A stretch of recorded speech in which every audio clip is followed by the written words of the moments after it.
And joining me now from Alabama, Matt Murphy and Andrea Lindenberg. They are the hosts of Alabama's most listened to political news radio program, Matt and Ani, which is syndicated throughout the state.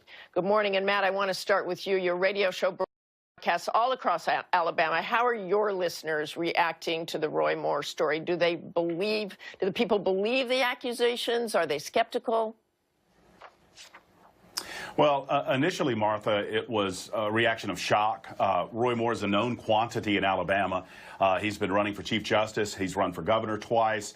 We've known Roy Moore for 20, 25 years in his political life. So it was one of shock that this type of explosive allegation would not have come out before now. And frankly, there is some skepticism considering the source. We understand in a conservative state like Alabama, perhaps we don't share the values of the Washington Post. So listeners questioned the source and they questioned the timing of all of this initially. And Andrea, you were in touch with two of the accusers. I know they're standing by their stories. This isn't just the Washington Post. These are 4 women coming forward. That's true. The day the story broke, we immediately I reached out to them on social media to see if I could talk with them a little bit more. And 2 of the women who were in the 16 to 18 age range in this article responded to me. One said that she stood by the story in the Washington Post. She thought she was represented well and she didn't have any other comment. The other woman who responded said that she didn't have any other comment either. The next morning, though, when we were on the air, she typed to me a message. She said, "I'm listening to the show right now." And so we presented to our listeners, what do you want to say to these women? What do you want to ask? And she responded with something else before she stopped communication. She said, "I have a problem with the fact that he gave me alcohol when I was 18 and the drinking age was 19 at the time." And she said, "It matters. She may come forward and tell her story." She said, "as others come forward." But then communication stopped and her attorney released another statement. And Matt, or both of you, we heard Roy Moore deny the accusations, calling them false and untrue, fake news. Do you think Alabama residents found that response satisfactory? Andrea, why don't you start? Well, I think that response, some did. Certainly his supporters are loyal. They're staunch, and that was enough for them.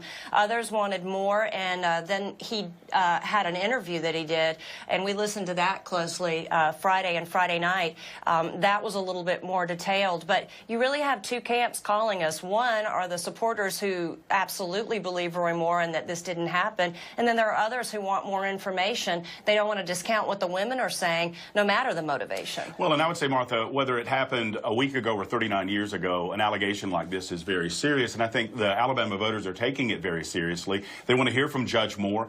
We have a call out to Judge Moore to come on our show to explain a little bit more. Did he know any of these other women? He claims he did not know the 14-year-old and never had any contact with her. So hopefully we get some more information so that Alabama voters can digest this prior to the election on the 12th of December. And we don't have much time left to make a decision. And in light of the allegations, could another Republican step forward, do you think, in a write-in campaign? I don't know how a write-in campaign would work. There's a fear that the vote would be split. Some would suggest Senator Luther Strange. Some have suggested Congressman Mo Brooks from the 5th Congressional District. There is a suggestion that the governor of the state would have the ability to reschedule the election to a later time, maybe early in 2018, giving the Republican Party enough time to perhaps get to the bottom of all of this and convince Judge Moore to step aside should he need to. And Andrea, just given what we've already heard in the Post and you've heard from your listeners, do you think Roy Moore will win? That's a good question.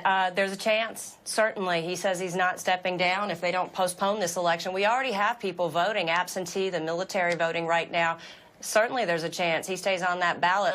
Write-in, as Matt said, could split that vote and lean toward Doug Jones, the Democrat, but there's a chance. Okay. Thank you so much for joining us this morning and giving us the view.